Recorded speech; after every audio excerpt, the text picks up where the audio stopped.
ఎఫెసీయులకు రాసిన అనేది మనం తెలుసుకోవాలి. ఎందుకంటే చాలా సంఘాలు ఉన్నాయి. ప్రతి సంఘానికి ఏదో ఒక ప్రత్యేకత ఉంటుంది. అందరూ చెప్తాం హల్లెలూయా. ప్రతి సంఘానికి ఏదో ఒక ప్రత్యేకత ఉంటుంది. ఏది కూడా తీసేసేటువంటి సంఘము లేదు. ఇక్కడ అపోస్తలుడైన పౌలు ఎఫెసీ సంఘానికి ఈ లేఖ రాస్తున్నారు. ఇంతకీ అసలు ఈ ఎఫెసీ సంఘము ఎటువంటిది, ఎలా ఉంది అని మనము ఆలోచన చేస్తే చూద్దాం. ప్రకటన గ్రంథంలో 2వ అధ్యాయంలో కొన్ని ప్రాముఖ్యమైన మాటలు మనము జ్ఞాపకం చేసుకుంటున్నాం. 1 నుంచి చూద్దాం. ఎఫెసీలో ఉన్న సంఘపు దూతకు ఇలాగు వ్రాయుము, 7 నక్షత్రములు తన కుడి చేత పట్టుకొని 7 దీపస్తంభముల మధ్య సంచరించువాడు చెప్పు సంగతులు ఏమనగా, ఎఫెసీలో ఉన్నటువంటి సంఘపు దూతకు ఇలాగు ఎఫెసీ సంఘము దేవుని బిడ్డలారా, ఎఫెసీ సంఘానికి ఉన్నటువంటి మంచి లక్షణాలు చాలా ఉన్నాయి.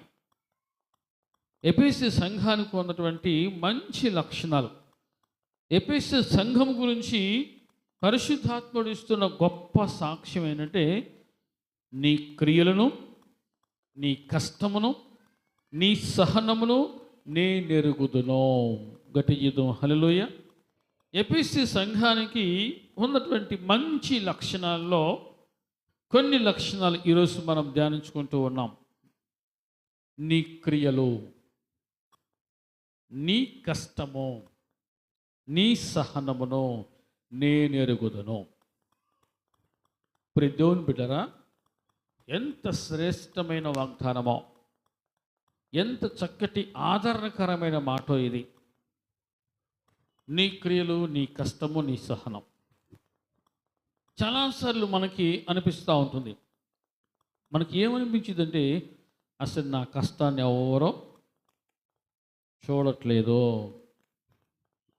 నా శ్రమను ఎవరు చూడట్లేదు, నేను ఎంత మంచి పని చేస్తూ ఉన్నా సరే ఎవరు గుర్తించట్లేదు, నేను ఎంత ఓపికతో ఉన్నా, ఎంత సహనంతో ఉన్నా సరే అందరూ నా మీదే తప్పు మోపుతున్నారు, బురదేస్తున్నారు, నన్నే తప్పుడు దాన్ని, నన్నే తప్పుటోళ్ళు చేస్తున్నారు అనేటువంటి బాధ చాలామందికి అనిపిస్తూ ఉంటుంది.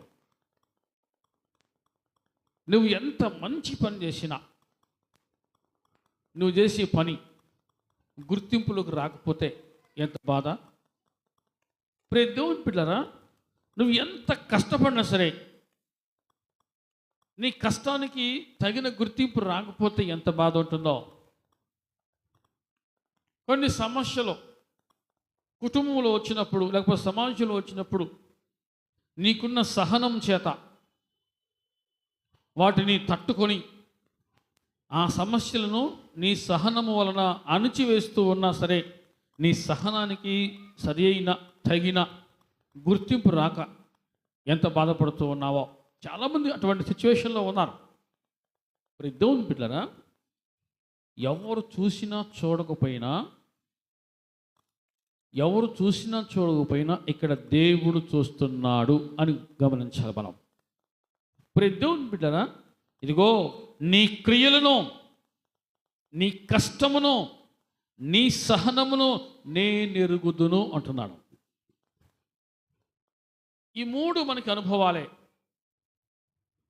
లేదు అని ఎవరైనా నీ దగ్గరికి వస్తే, నీ దగ్గర ఉంటే, లేదు అనకుండా నువ్వు సహాయం చేస్తున్నావు, మంచి క్రియ, లేదు అనకుండా నువ్వు సహాయం చేస్తున్నావు.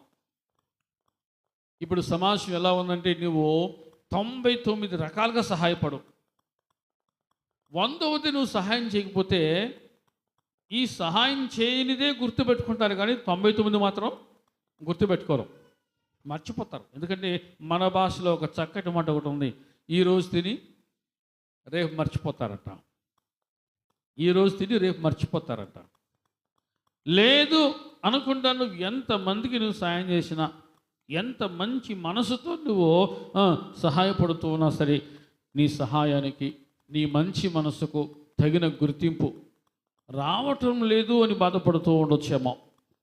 అదేవిధంగా నువ్వు ఎంత కష్టపడుతున్నావో నీ కుటుంబాన్ని దిద్దుకోవడం కోసం, నీ కుటుంబాన్ని చక్కబెట్టుకోవడం కోసం, కుటుంబాన్ని నిలబెట్టుకోవడం కోసం, కుటుంబాన్ని కాపాడుకోవడం కోసం, కుటుంబాన్ని బాగు చేసుకోవడం కోసం నువ్వు ఎంత కష్టపడుతున్నావో. అప్పుడప్పుడు మనం ఒక మాట అంటూ ఉంటాం, ఏమంటాం చెప్పండి?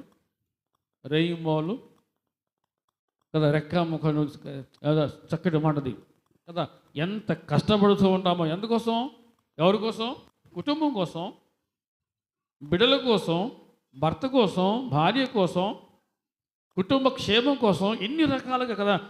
ఎంత కష్టపడుతూ ఉన్నా సరే కొన్ని సందర్భాల్లో కొంత లోటు మనకు కనిపిస్తాడు. ఏంటి నేను ఎంత కష్టపడుతున్నా సరే నా కష్టానికి తగిన విలువ ఎందుకు ఇవ్వట్లేదు, నన్ను ఎందుకు ఇంత కష్టపడుతున్నా సరే విలువ లేకుండా లెక్కలేని తనంతో మాట్లాడుతున్నారు అనే బాధ చాలామందికి ఉండొచ్చు. ప్రతి దేవుని బిడ్డరా, కష్టము ఈనాడు కష్టపడని మనిషి లేదు. చాలామంది అనేక రకాలుగా కష్టపడుతూ ఉన్నారు. నిద్రాహారాలు మాని కదా, కుటుంబ క్షేమం కోసం, బిడ్డల క్షేమం కోసం, బిడ్డల చదువుల కోసం కదా, కుటుంబ బాగు కోసం అసలు ఎంత కష్టపడుతూ ఉన్నా సరే ఏంటి అసలు నా కష్టానికి విలువ లేకుండా పోయింది. ఎంత కష్టపడుతున్నా సరే జేబులో రూపాయి కూడా చూడలేకపోతున్నా అనుకొని బాధపడే వాళ్ళు కూడా. ఎందుకంటే ఇప్పుడు దేవుని బిడ్డరా, కుటుంబం కోసం అంత కష్టపడే వాళ్ళు ఉన్నారు. కొన్ని సమస్యలు వస్తూ ఉన్నాయి, కొన్ని శోధనలు వస్తూ ఉన్నాయి.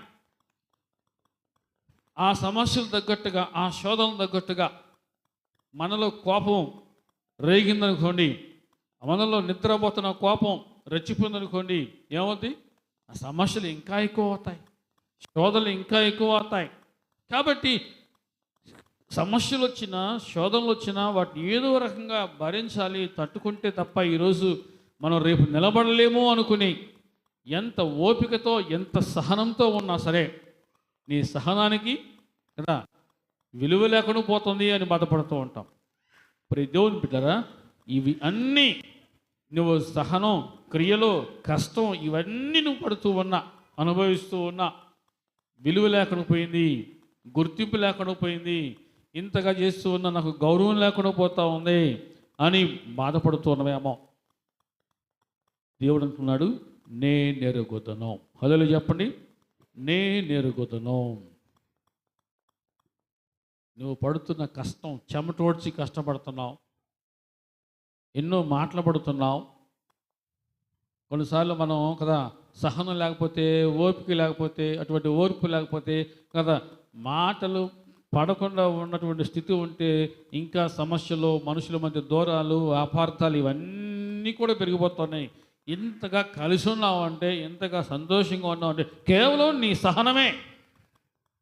ఇదంతా కూడా నీతోటి వారు, నీతోటి సమాజంలో ఉన్నవారు, ప్రియ దేవుని బిడ్డరా, నీ కుటుంబం వారు గుర్తించకపోయినా సరే ఇవన్నీ దేవుడు చూస్తున్నాడు.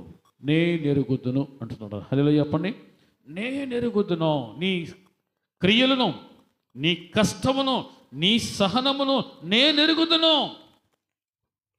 మరి దేవుని బిడ్డరా, దేవుడు నీకు తగిన ప్రతిఫలము అనుగ్రహించునుగాక. ఇప్పుడు ఎంత కష్టపడుతున్నా చేతిలో రూపాయి కనపడకపోతే, అలా ఇలా వచ్చి అలా వెళ్ళిపోతూ ఉంటే, మరి దేవుని బిడ్డరా, కానీ దేవుడు ఇవన్నీ చూస్తున్నాడు. కొన్నిసార్లు నీకు అనిపిస్తూ ఉంటుంది, అసలు నేను ఎందుకు పుట్టాను? ఈ బాధలు పడతానికైనా, ఈ అవమానాలు భరించడానికైనా అసలు నేను ఎందుకు పుట్టాను? నేను పుట్టకపోయినా బాగుండేది అని అనుకునే వాళ్ళు కూడా ఉన్నారు. మరి దేవుని బిడ్డరా, దేవుడు ఏమంటున్నాడు? నేను చూస్తున్నాను, నేనెరుగుదును. హల్లెలూయా చెప్పండి. ఎఫెసీ సంఘానికి ఉన్న మంచి లక్షణాలు, వారు ఒకరితో పెట్టుకోరు. వారు ఏది చేయాలనుకున్నారో వారు చేయాలనుకున్న పని కాముగా చేసుకుంటూ పోతూ ఉన్నారు. నువ్వు చెయ్యాలి అనుకున్న పని కాముగా, నీకు నచ్చినది నచ్చినట్టుగా దేవుని చిత్తానుసారంగా చేసుకుంటూ పోతూ ఉండు. ఖచ్చితంగా దేవుడు చూస్తున్నాడు. నీకు ఖచ్చితంగా ప్రతిఫలము పొందుకుందవు కాక. ఆమె చెప్పండి. ప్రతి దేవుని బిడ్డన క్రియలు ఇవి చాలా శ్రేష్టమైనటువంటి మాటలు. క్రియలు, కష్టము, సహనము, ఇది అందరికీ అబ్బో, ఇవి అందరికీ రావు. చూడు, కొంతమందిని చూస్తే అసలు ఈ అబ్బాయికి ముక్కు మీద కోపం అంటారు, అసలు ఈ అమ్మాయికి అసలు ఓపికే అసలు ఓర్పే లేదు అంటారు, అసలు ఒక్క మంచి పనులను చేయడం అంటారు. ఇది అందరికి అబ్బో, దేవుని కృపచేత ఎవరైతే ఏర్పరచబడ్డారో వారికే ఇది సొంతం. దేవుని నామానికి మహిమ కలుగునుగాక. ఇవి వారికి అలంకారాలుగా ఉండునుగాక. అలంకారాలుగా ఉండాలి. మరి దేవుని బిడ్డరా, సుఖపడి కష్టపడే వాళ్ళు ఉన్నారు, కానీ కష్టపడి సుఖపడే వాళ్ళు. మరి దేవుని ముందు కష్టపడితే ఖచ్చితంగా సుఖపడతాం. ప్రసంగి గ్రంథంలో ఒక మాట చూస్తూ ఉన్నాం. ప్రసంగి గ్రంథంలో ప్రియ దేవుని బిడ్డరా, ఇక్కడ చాలా చక్కటి శ్రేష్టమైన మాట 10వ అధ్యాయంలో, ప్రసంగి గ్రంథము 10వ అధ్యాయం 4వ వచనంలో, ఏలువాడు నీ మీద కోపపడిన ఎడల నీ ఉద్యోగము నుండి నీవు తొలగిపోకము, ఓర్పు గొప్ప ద్రోహ కార్యములు జరగకుండా చేయను. ఓర్పు గొప్ప ద్రోహ కార్యములు జరగకుండా చేయును. కొన్నిసార్లు కోపం వస్తుంది మనకి. కోపం వచ్చినప్పుడు ఓర్పు నశించిపోతాయి. కొన్నిసార్లు ఓర్పు నశించిపోయి మాటలు దొరులుతాం. అంతే, మాటలు దొరికిన తర్వాత ప్రియ దేవుని బిడ్డనా మళ్ళీ బాధపడుతూ ఉంటారు. నేను తొందరపడ్డాను, మాట జారాను, అనుకోకుండా ఇట్లాగా అయిపోయిందని బాధపడుతూ ఉంటాం. కానీ దేవుని బిడ్డలుగా నీవు నేర్చుకోవలసింది ఏంటంటే ఓర్పు. మీకు చాలాసార్లు 4 ప్రాముఖ్యమైన మాటలు మీకు నేర్పించాను. 1 ఓర్పు, నేర్పు, చేర్పు, కూర్పు. ఓర్పు, నేర్పు, కూర్పు, చేర్పు. ఈ 4 మాటలు మీ మనసులో ముద్రించబడినగాక. ఓర్పు ఉంటే ఖచ్చితంగా దాని వెనకాల నేర్పు వస్తుంది. నేర్పు తర్వాత కూర్పు, చేర్పు. ఇవి ఉంటే కుటుంబాలు ఎప్పుడు కూడా సంతోషంగానే ఉంటాయి. ఇవి లేని కుటుంబాలు ఎప్పుడు నరకంలోనే ఉంటాయి. కుటుంబాలు నరకాన్ని చూస్తూ ఉన్నారు చాలామంది, కేవలము ఇది లేకపోబట్టే. ఈ మంచి లక్షణం, ఈ మంచి అలంకారం లేకపోబట్టే కదా మనిషి మనసు వికారమైపోతూ ఉంది, వికారంగా మారిపోతూ ఉంది. ఇప్పుడు ఈ దేవుని బిడ్డరా, దేవుని బిడ్డలకు ఇది ఒక వరం. ఏది? ఓర్పు లేకపోతే సహనం. ఇది ఒక వరం. ఈ వరం మనం కలిగి ఉందాము కాక. మనకి ఒక చక్కటి మాట ఒకటి ఉంది, ఒక సామెత. ఓర్చుకుంటే కోడిగుడ్డైనా సట్టెడు కూర ఇద్దంట. ఏమో ఆకాంక్ష నిజంగా అయిద్దా? ఓర్చుకుంటే కోడిగుడ్డు సట్టెడు కూర ఇద్దా? అయిద్దా? ఎట్లాగైతే అది పెరిగి కదా, అది పిల్లయి, ఆ పిల్ల పెరిగి, ఆ పిల్ల మళ్ళీ గుడ్లు పెట్టి, ఆ గుడ్లు మళ్ళీ పెరిగి కదా, ఆ గుడ్లు పిల్లలు. అంటే ఈ ప్రక్రియ వెంటనే అవదు. చాలా ఓర్పు ఉండాలి, చాలా ఓర్పు ఉండాలి. తెల్లారిపాటికి వెళ్ళిపోయి గుడ్డుని నువ్వు పిల్లవు అంటే అవదో. కోడి ఏం చేస్తుందమ్మా? ఎన్ని రోజులు కోడి పొదిగిద్ది అమ్మా? 21 రోజు. తెల్లారిపాటికి అయితే ఆ కోడి పిల్ల అవదు. అంటే ఎంత ఓర్పు ఉండాలి, ఎంత ఓర్పు ఉండాలి. ఇప్పుడు దేవుని బిడ్డలా, దేవుని బిడ్డలకు ఈ ఓర్పు సొంతమగునుగాక. అసలు ఆ తల్లికి ఎంత ఓర్పో, అసలు ఆ బిడ్డకి ఎంత ఓర్పో. ఈరోజు ఆ బిడ్డ ఆ ఇంట్లో ఉంది కాబట్టే ఆ కుటుంబం అంత ప్రశాంతంగా ఉంది అనేటువంటి మంచి పేరు తెచ్చుకుందాము గాక. అమ్మో ఆ పిల్ల ముక్కు మీద కోపం, ఓమ్మో ఆ పిల్లోడ ముక్కు మీద కోపం అని పేరు తెచ్చుకోబాకండి. దేవుని బిడ్డలకు అది తగింది కాదు. దేవుని బిడ్డలకు అది తగింది కాదు. సహజంగా కోపం వస్తూ ఉంటుంది, కానీ కోపాన్ని దాదాపుగా సాధ్యమైనంత తొందరగా దాన్ని అదుపులోకి తెచ్చుకుందాము కాక.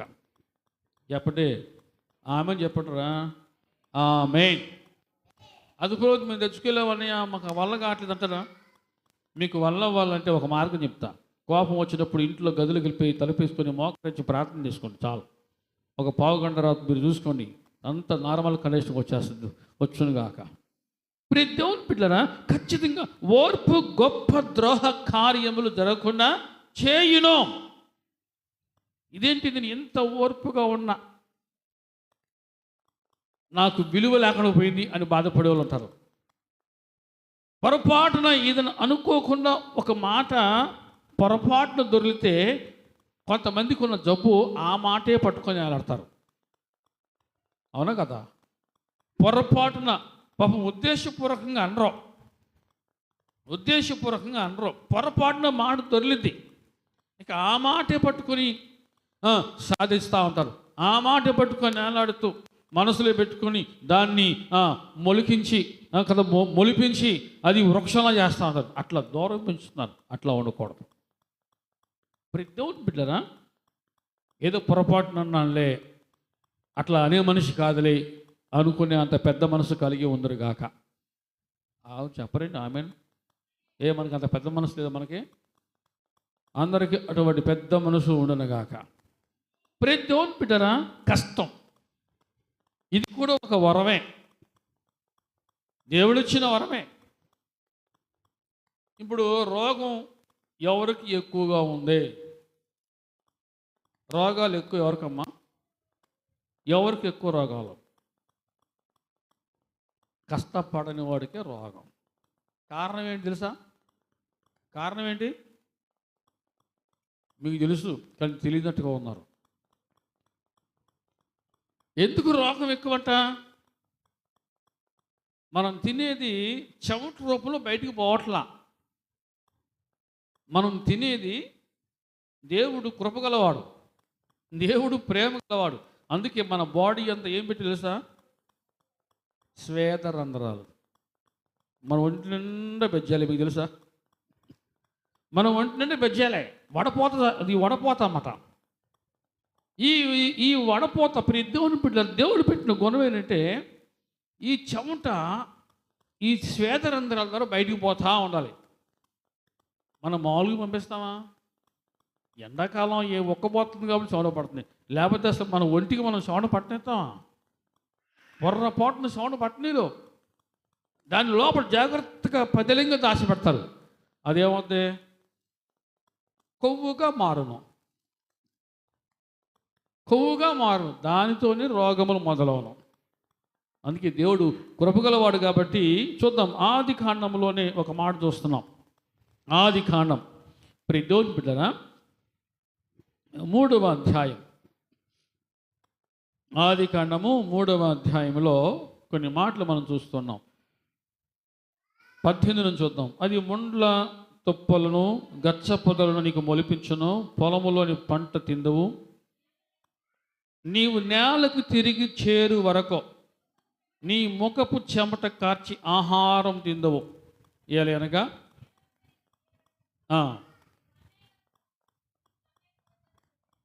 మీకు ఏమర్థమైంది?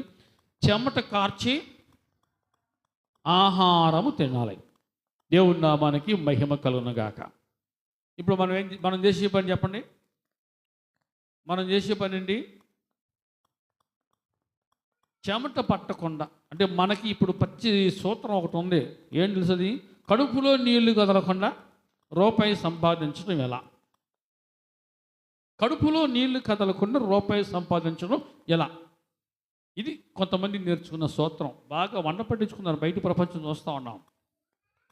కానీ దరిద్రం తాండవిస్తుంది, దరిద్రం వస్తుందనే విషయం వారికి తెలియట్లా.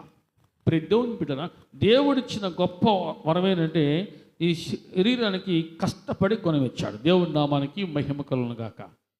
నీకు సాధ్యమైనంత వరకు నీవు చెయ్యగలిగిన పని, నీ శక్తి లోపం లేకుండా చెయ్యగలిగిన పని, చేయలేని పని కాదు, చెయ్యగలిగిన పని ఖచ్చితంగా చెయ్యి. దేవుడి నామానికి మహిమ కలుగునుగాక. దేవుడికి ఏమన్నాడు? నీవు చెమట కార్చి ఆహారం తిందవో. 15 నుంచి చూద్దాం, మీకు ఇంకా క్లారిటీ వస్తుంది. ఆయన ఆదాము నుంచి నీవు నీ భార్య మాట విని తినవద్దని నీకు ఆజ్ఞాపించిన వృక్షఫలం తింటివి గనుక నీ నిమిత్తం నేల శపించబడినది, ప్రయాసముతోనే నీవు బ్రతుకు దినములన్నీ దాని పంట తిందవో. ప్రయాసముతోనే.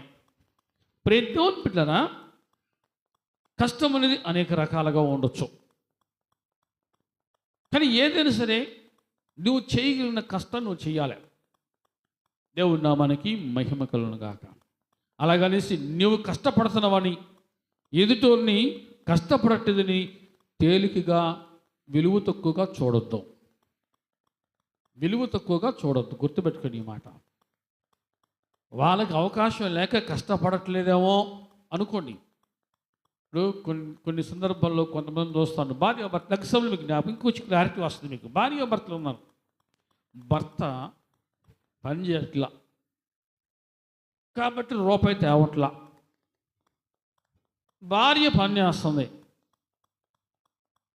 భార్య ఖచ్చితంగా భర్త మనసు చెప్పాలి, ఎరిగి ఉండాలి, చాలా జాగ్రత్తగా. భార్య మనసు ఎలాంటిదో ఎటువంటిదో కష్టంలో ఉన్నప్పుడు భర్త తెలుసుకుంటా ఉంటాడు. మీకు అర్థమైంది మాట? కష్టంలో ఉన్నప్పుడు అంటే రూపాయి పని చేయనప్పుడు నన్ను ఎలా చూస్తుంది అని చూస్తాడు. నువ్వు రూపాయి పని చేయు, అసలు నువ్వు ఎందుకు పని చేయు అని తక్కువగా చూశారనుకోండి, అది మనసులో పెట్టుకుంటాడు అబ్బాయి. అది మనసులో పెట్టుకుంటాడు.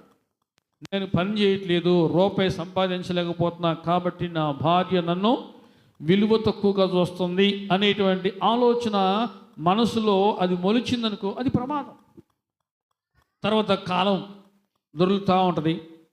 తర్వాత ఈ అబ్బాయికి అవకాశం వస్తుంది. ఈ అబ్బాయి రూపాయి కాదు 10 రూపాయలు 100 రూపాయలు సంపాదించే స్టేజ్కి వెళ్తాడు. స్టేజ్కి వెళ్ళినా సరే లోపల ఏం పెరుగుతూ ఉంది? ఒకనాడు నేను రూపాయి సంపాదించలేని స్థితిలో ఉన్నప్పుడు నా భార్య నన్ను తక్కువగా చూసింది అనేది ఉంటుందా ఉండదా?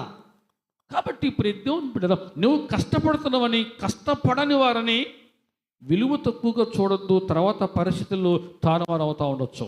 కాబట్టి ఇప్పుడు కూడా ఎవరిని తక్కువగా చూడొద్దు, విలువ తక్కువగా చూడొద్దు, అందరినీ గౌరవించాలి. దేవుడి నామానికి మహిమ కలుగును గాక.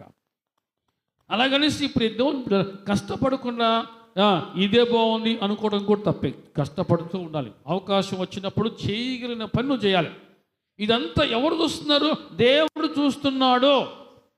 దేవుని నామానికి మహిమ కలుగును గాక. 128 కీర్తనలో ఒక మాట చూద్దాం. 128 కీర్తన 2వ వచనం. నిశ్చయముగా దేవుని నామానికి మహిమ కలుగును గాక. నిశ్చయముగా నీవు నీ చేతుల కష్టార్జితమును అనుభవించదవు, నీవు ధన్యుడవు, నీకు మేలు కలుగును. నీ చేతుల కష్టార్జితమును నీవు అనుభవించదవో. హల్లెలూయా. అది వృధాగా పోదో.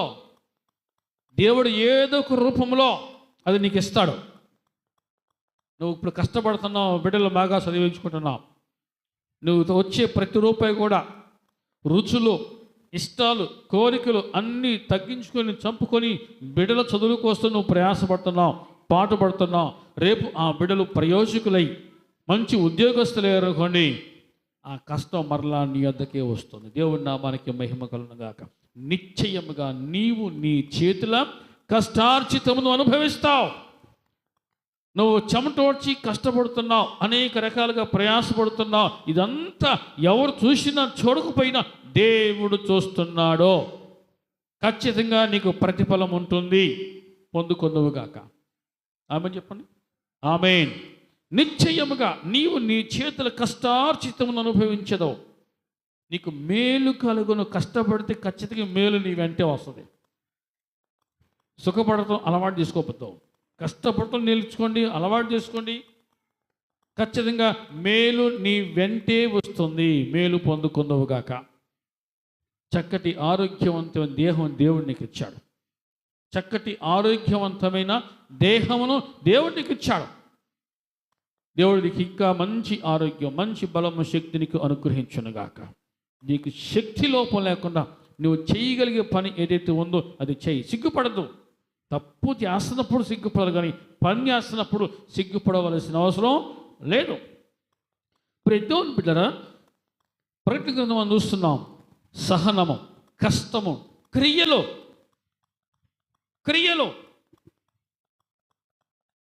ఖచ్చితంగా అవి నీ వెనకాలే వస్తాయి.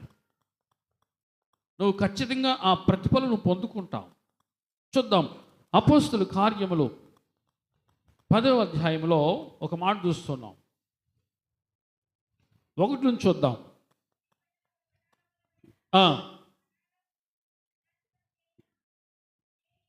శతాధిపతి అయిన కొర్నేలి అనే ఓ భక్తిపరుడొకడు కైసరియలో ఉండడం. అతడు తన ఇంటి వారందరితో కూడా దేవుని యందు భయభక్తులు గలవాడై ఉండి ప్రజలకు బహుధర్మము చేయొచ్చు, ఎల్లప్పుడూ దేవునికి ప్రార్థన చేయువాడు. చాలమ్మా. తన ఇంటి వారందరితో కూడా దేవుని యందు భయభక్తులు గలవాడై ఉండి ప్రజలకు బహుధర్మము చేయుచో, ప్రజలకు బహుధర్మము చేయుచో. మనం నేర్చుకుందాము గాక. మీకు ఇంతకుముందు ఒక మాట జ్ఞాపకం చేశాను. అపోస్తలుడైన పౌలు అన్న మాట ఏంటంటే, పుచ్చుకున్నట కంటే ఇచ్చుట ధన్యత. మనం ఇచ్చేవారంగా ఉందాం, ఉందముగాక. చెయ్యి వెనక తీయద్దు, చెయ్యి చాచుదాం. ఖచ్చితంగా మన దేవుడు మన చేతులను బలపరచునుగాక. మన చేతులను దేవుడు బలపరుస్తాడు, మన చేతి వేళ్ళను దేవుడు బలపరుస్తాడు. ఇక్కడ కొర్నేలి అనేటువంటి భక్తిపరుడుకున్న మంచి లక్షణం సత్క్రియలు. ఎటువంటి క్రియలు అంటే దేవుడు జ్ఞాపకం చేసుకునే అంత మంచి క్రియలు మనం చూస్తున్నాం. ఎల్లప్పుడూ ప్రజలకు బహుధర్మము చేయుచో, ఎల్లప్పుడూ దేవునికి ప్రార్థన చేయువాడు. ప్రజలకు బహుధర్మము చేయొచ్చు. మనకి ఒక ఆలోచన రావచ్చు, ఇంతమందిలో ఎవరిలో ఒకరికైనా ఒక ఆలోచన వస్తుంది, ఉంది కాబట్టి చేస్తారు, ఉంది కాబట్టి చేశాడు, ఉంది కాబట్టి చేశాడు అని ఒక ఆలోచన రావచ్చు. రావచ్చా? మరి ఏ ఆలోచన రావాలి? ఏ ఆలోచన రావాలి చెప్పండి? నేనెందుకు చెయ్యకూడదో, నేనెందుకు అంత ఎత్తుకు ఎదగకూడదో, ఎదుగుదువుగాక. ప్రతి దేవుని బిడ్డ ఎదగాలి అనే తపన నీలో ఉంటే ఖచ్చితంగా దేవుడికి సహాయం చేస్తాడు. ఎదగాలి అనే తపన నీకు ఉండాలి.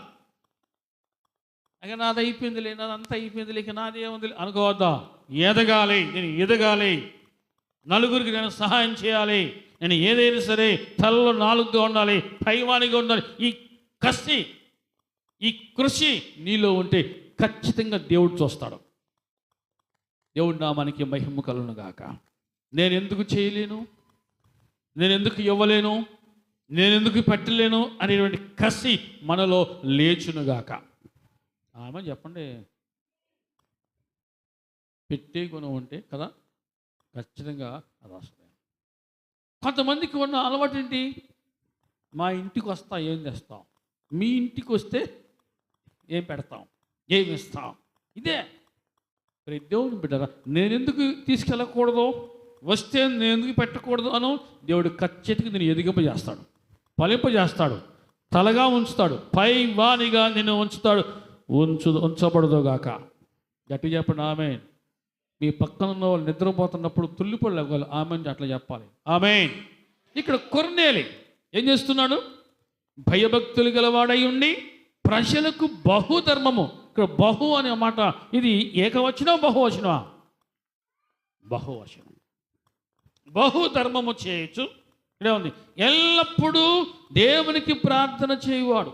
పగలు ఇంచుమించు 3 గంటల వేళ దేవుని దూత అతని యొద్దకు వచ్చి కొర్నేలి అని పిలుచుట దర్శనమందు తేటగా అతనికి కనబడాం. అతడు దూత వైపు తేరి చూచి భయపడి ప్రభువా ఏమని అడిగాను.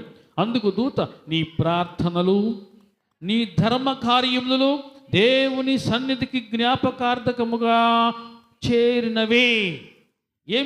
ఏమని అడిగాను. అందుకు దూత, నీ ప్రార్థనలు, నీ ధర్మకార్యములు దేవుని సన్నిధికి జ్ఞాపకార్థముగా చేరినవి. ఇది దేవుని సన్నిధికి జ్ఞాపకార్థముగా చేరే అంతగా అటువంటి మంచి క్రియలు చేసినాడు. ఎవరో? కొర్నేలి. ప్రతి దేవుని బిడ్డన మన చెయ్యి ఇలా ఉండునుగాక. గట్టి చెప్పట్లా, ఇలా ఉండునుగాక అని చెప్పండి. ఆమె అంటారా? వద్దు, ఇలా ఉండునుగాక. దేవుడిస్తాడో అలా మనకు ఎదగాలని కసి మనకు ఉండాలి, నలుగురికి సహాయం చేయాలి అనే మనసు మనకు ఉండాలి. ఖచ్చితంగా దేవుడు మనకు సహాయం చేస్తాడు. నీ క్రియలను, నీ కష్టమును, నీ సహనమును నేనెరుగుదును.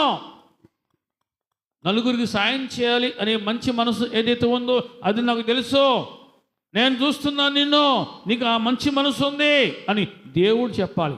ఎఫెసీ సంఘానికి అంత గొప్ప భాగ్యం దక్కింది, అంత గొప్ప భాగ్యం దక్కింది. ఓ ఎఫెసీ సంఘమా, నీ క్రియలో, నీ కష్టము, నీ సహనమును నేను ఎరుగుదును. దేవుడు మెచ్చుకున్నాడు, దేవుడు మెచ్చుకున్నాడు. దేవుడు నువ్వు ఏ పని చేసినా గుర్తుపెట్టుకో, దేవుడు మెచ్చుకునేదిగా ఉండాలి, దేవుని మెప్పును పొందుకునేదిగా ఉండాలి, దేవుని దయను కనికరమును పొందుకునేదిగా ఉండునుగాక. ఆమని చెప్పండి.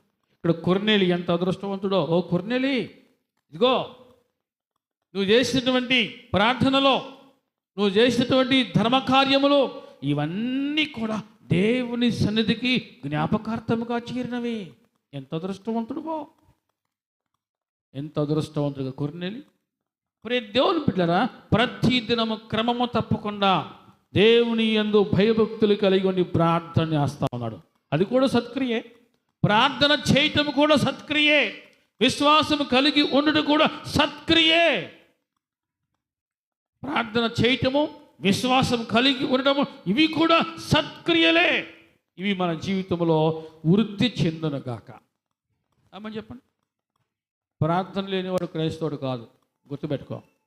ప్రార్థన చేయనివాడు క్రైస్తవుడు కాదు, ప్రార్థన చేసేవాడు క్రైస్తవుడు.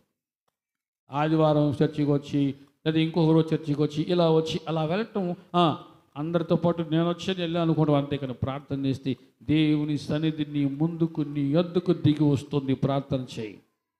నువ్వు నీ ఇంటిలో ఉండి ప్రార్థన చేయి. దేవుని సన్నిధి నీ గృహములకు దిగి వస్తుంది. ప్రార్థన చేయి. ప్రార్థన చేయటం కూడా సత్క్రియే. హల్లెలూయా చెప్పండి. దేవుడు ఈ రోజుల్లో మనకు అన్ని సదుపాయాలు ఇచ్చాడు కదా, అన్ని సదుపాయాలు ఇచ్చాడు. ఒకనాడు సదుపాయాలు లేక కిరసనాయిల్ బుడ్లు, తెలుసుగా మీకు కిరసనాలు చెప్పాలి, తెలుసా మీకు బుడ్లు? కిరసనాయిల్ బుడ్లు ఇప్పుడున్న జనరేషన్ తెలియదు. ఆ రోజుల్లో ఆ కిరసనాలు, ఆ బుడ్లో కిరసనాలు పోసుకొని చిన్న కొవ్వొత్తి వెలుతురు వెలిగించుకొని అక్కడ కూర్చొని బైబిల్ చదువుకొని ప్రార్థన చేసుకునేవాళ్ళం. ఎంత ప్రశాంతంగా, ఎంత తృప్తిగా ఉందో, ఎంత ఎక్కువ కాలం బతికేరాలో. ఈరోజు మనకి అన్ని సదుపాయాలు, కరెంట్ ఉంది కదా, మంచి గృహం ఉంది, కానీ ప్రార్థన తీసుకున్నానికే మనసు లేదు. సత్క్రియ కోల్పోతున్నాం. ప్రియ దేవుని బిడ్డ, కొర్నేలి ఏ విధంగా సత్క్రియ ప్రార్థన చేశాడో దేవుని సన్నిధికి అది చేరింది. ఖచ్చితంగా ఆ ప్రతిఫలం కొర్నేలికి వచ్చింది. నీవు కూడా ఆ విధంగా చేస్తే ఆ ప్రతిఫలం నువ్వు పొందుకుందవు కాక. ఆమె చెప్పాను గట్టిగా. ప్రియ దేవుని బిడ్డ, సత్క్రియ. మత్తయి సువార్తలో యేసు ప్రభువారు చెప్పిన ఒక మాట జ్ఞాపకం చేస్తున్నాను మీకు. 5వ అధ్యాయంలో 16వ వచనం. మనుష్యులు మీ సత్క్రియలను చూచి పరలోకమందున్న మీ తండ్రిని మహిమపరచునట్లు వారి ఎదుట మీ వెలుగు ప్రకాశింపనీయుడి. మీ సత్క్రియలు చూడాలి. ఎవరు చూడాలి? మీ చుట్టూ ఉన్న వాళ్ళు చూడాలి. మీ సత్క్రియలు చూచి, మీ చుట్టూ ఉన్న మనుషులు మీ సత్క్రియలు చూచి పరలోకమందున మీ తండ్రిని మహిమపరచాలి. దేవుణ్ణి నమ్ముకున్న బిడ్డలు ఇలా ఉంటారా, ఇలా ఉండాలరా అని చెప్పుకోవాలి మనల్ని చూసి. అలా మనం జీవించుదుముగాక. మనుషులు మీ సత్క్రియలు చూచి పరలోకమందున్న మీ తండ్రిని ఆ మనుషులు మహిమపరచాలి. కొంతమందిలో దేవుని బిడ్డలారా మార్పు ఉండదు, మార్పు రాదు. కనీసం మారాలి అనే ఆశ కూడా కొంతమందిలో ఉండదు. సత్క్రియలు వారి జీవితంలో కనపడవు, దుష్క్రియలు కనబడుతూ ఉంటాయి. కానీ దేవుని బిడ్డగా నువ్వు జీవించాలంటే, ఆత్మచేత నువ్వు ముద్రించబడాలంటే నువ్వు ఖచ్చితంగా నీ జీవితంలో సత్క్రియ అనుభవాన్ని కలిగి ఉండుగాక. సత్క్రియలు అవి నీ సొంతం, దేవుడు నీకు ఇచ్చిన కృపది. క్రియలు అందరూ చేయలేరు, అందరూ చేయలేరు. నువ్వు ప్రేమించడం, అందరూ ప్రేమించలేరు, నువ్వు ప్రేమించాలి. అందరినూ ప్రేమించాలి, నీ కుటుంబాన్ని ప్రేమించాలి, నీ తోటి వారిని ప్రేమించాలి. నిన్ను ఎవరైనా ఇబ్బంది పెట్టినా సరే వారిని కూడా మంచి మనసుతో ప్రేమించాలి. వారి క్షేమం కోసం నువ్వు ప్రార్థన చేయాలి. ఈ క్రియలన్నీ కూడా ఎఫెసీ సంఘానికి ఉన్నాయి. ఎవరైతే హింసించారో, ఎవరైతే ద్వేషించారో వారి కోసం కూడా ఆ సంఘం ప్రార్థన చేసింది. సత్క్రియలో దేవా తెలుసు తెలియజేశారు దేవా, సత్క్రియలో అటువంటి పెద్ద మనసు మనము కలిగి ఉందమగాక. అసలు నీ ముఖం నాకు చూపించొద్దా, నీ ముఖం చూసిన పాపమే అని కొంతమంది అనుకుంటూ ఉంటారు కదా. ముఖం చూస్తే పాపమా? మనసు నిండా అటువంటి విషాన్ని పోగేసుకునే వాళ్ళు చాలామంది ఉన్నారు. అటువంటి ద్వేషాన్ని పెంచుకునే వాళ్ళు చాలామంది ఉన్నారు. అలా మనము ఉండకుందముగాక.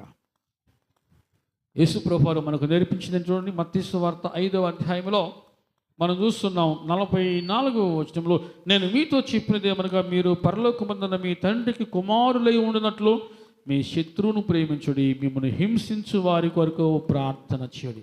క్రియ, సత్క్రియ. మీ శత్రువును ప్రేమించుడి, మిమ్మల్ని హింసించు వారి కొరకు ఏం చేయాలంట? కొంతమంది మాటలతో హింసిస్తారు, కొంతమంది అవమానాలతో హింసిస్తూ ఉంటారు.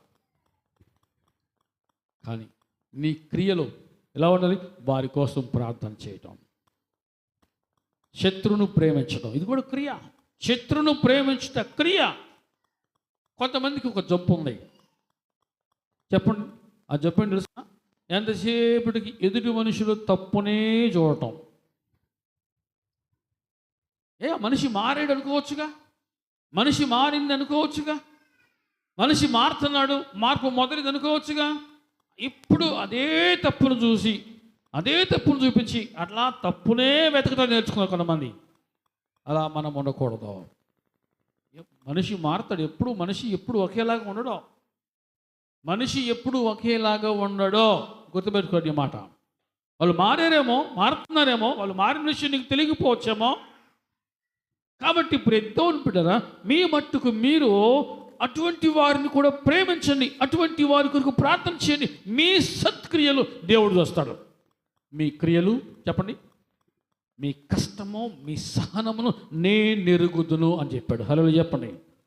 లాస్ట్ మాట ముగించుకుందాం. లాస్ట్ మాట ప్రకటన గ్రంథంలో 2వ అధ్యాయంలో, 2వ అధ్యాయం ప్రకటన గ్రంథము 2వ అధ్యాయంలో 2వ వచనంలో ఉంది, నీవు దుష్టులను సహింపలేవనియు అపోస్తులు కాకే తాము అపోస్తులు మనం చెప్పుకుని వారిని పరీక్షించి వారు అబద్ధీకులని నీవు కనుగొంటివనియు కనుగొంటివి.